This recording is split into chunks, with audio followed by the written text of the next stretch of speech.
Golfing is a very popular form of outdoor recreation. Golf courses themselves are often set in scenic natural settings, but the courses themselves are anything but natural. In fact, golf courses are some of the most artificial landscapes that we have around. And that's because the turf and the course and the landscaping always has to be neatly trimmed and maintained so that it's not too wet so that golfers can do their thing, but not too dry so that it doesn't have a parched or scraggly look to it. Golf courses and the way they're managed often come at the expense of natural ecological processes, as great alterations to the landscape must be made to accommodate such an outdoor sport. Today, however, we're going to take a look at 4 different places that used to be golf courses, but that have been returned to nature. We'll learn first, though, how difficult and challenging it can be to rewild an artificial golf course back into a natural and functioning area for nature, birds, and wildlife. Stay with me on the course, though, and before we get started, go ahead and hit that like and subscribe button and share this channel with others so that you never miss your dose of nature in the city. Let's check it out.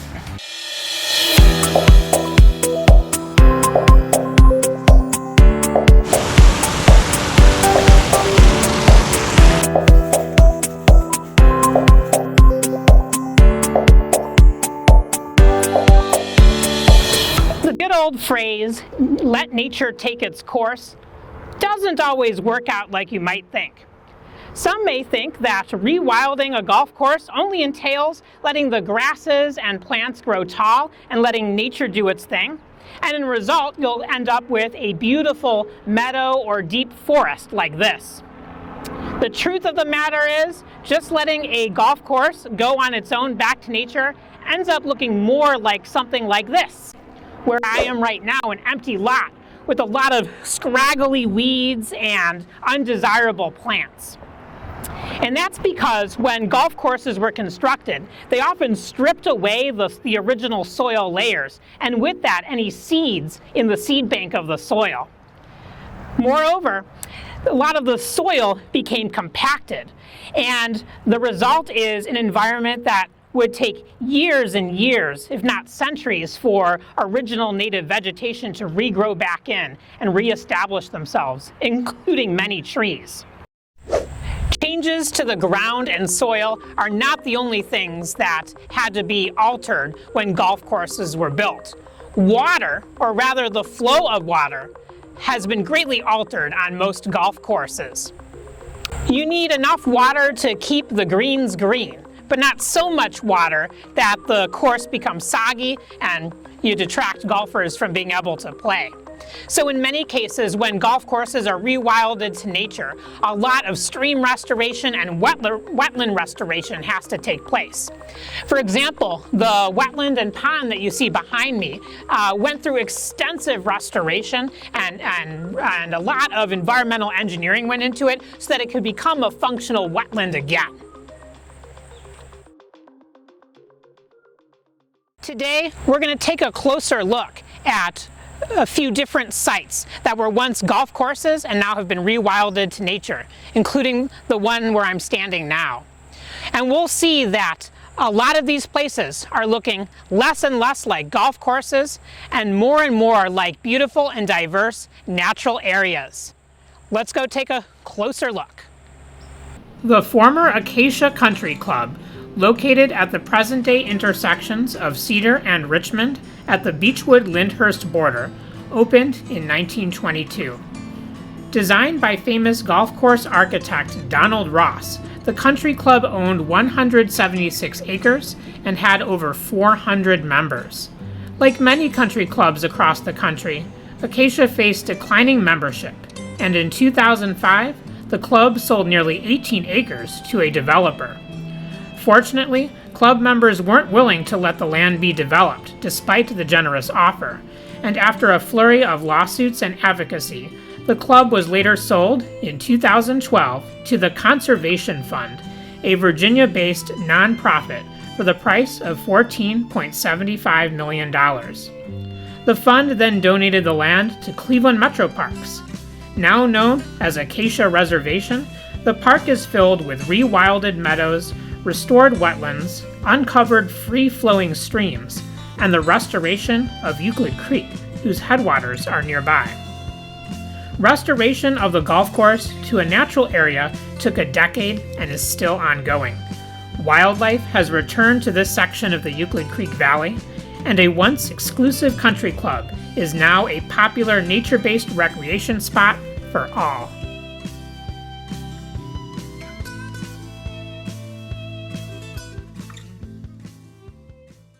Oakwood Green Nature Preserve was previously part of the Oakwood Country Club golf course in South Euclid. Once a much larger country club, most of the land was sold to First Interstate as part of the Oakwood Commons retail development. About 21 acres, though, as a compromise, was dedicated as public green space. Restored meadows and wetlands now abound with wildlife, and loop trails provide access to the surprisingly peaceful and secluded natural area. This park also helps improve water quality for the headwaters of nearby 9 Mile Creek.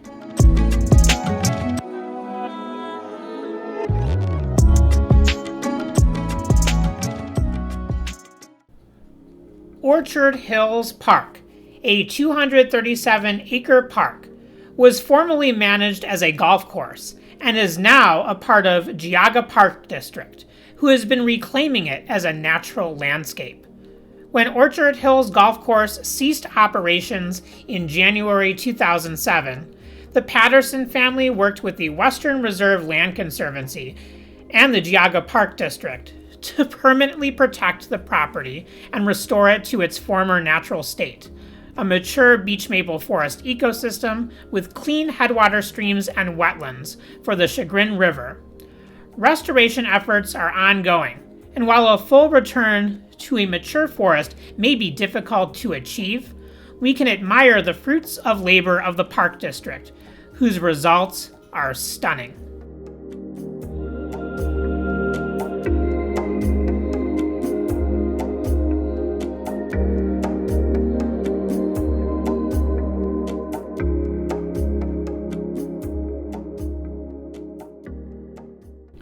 Astorhurst Park, a recent addition to Cleveland Metro Park's Bedford Reservation, has open meadows with butterflies, ponds and wetlands teeming with life, scenic views of Tinker's Creek, and winding trails through woods and fields. Evidence of the former Astorhurst golf course abound, including the remains of an old incline that used to carry golf carts up a steep slope, now shrouded in a maturing forest. Wildflowers and newly planted trees adorn the rolling hills and ravines of this former private golf course, and wildlife is taking advantage of the improved habitat. Interestingly, a brand new disc golf course was established in the upper part of the park.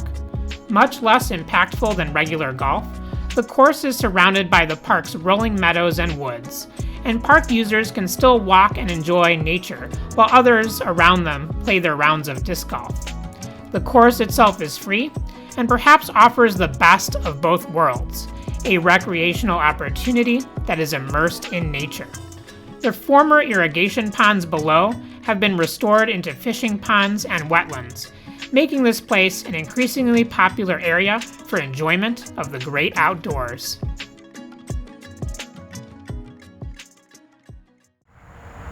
As I hope you can see today, rewilding golf courses back to nature may be no simple task, but when done well, can make these places welcoming to wildlife and people alike.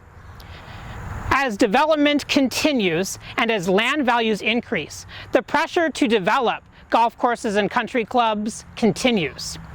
But as we saw today, people like the members of the former Acacia Country Club banded together and said no thank you to big and hefty monetary offers to sell and subdivide their former country club's land, and instead found a way to protect it, and in doing so protected important ecological services like green space and protecting clean water and restoring streams and improving habitat for pollinators and creating quality places for outdoor recreation.